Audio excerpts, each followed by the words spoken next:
বাস্তৱ শইকীয়াৰ কথাৰে তোমাৰ প্ৰেমত পৰিলোঁ। তুমি বাৰু অনুভৱ কৰানে? তুমি নজনাকৈয়ে যে মই তোমাৰ প্ৰেমত পৰিলোঁ। তোমাৰ যে সেই মিঠা হাঁহিটো, সেই হাঁহিটোৰ মাজতেই অজানিতে ভুলকৈ তোমাক জীৱন লগৰী হিচাপে পাবলৈ বিচাৰোঁ।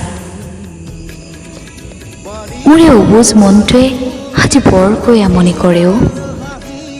নীৰৱ হৈ দুচকু মুটিলেই ভাহি আহে তোমাৰ প্ৰতিচ্ছবি।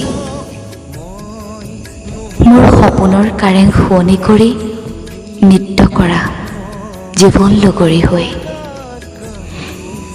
সেয়া দুপচি পৰা মৰমৰ ভৰ সহিব নোৱাৰি মোৰ অবুজ হৃদয়ে আস্ফালন কৰি মোক কয় বাৰে বাৰে, মই হেনো কৰিব লাগে তোমাক প্ৰেম আবেদন।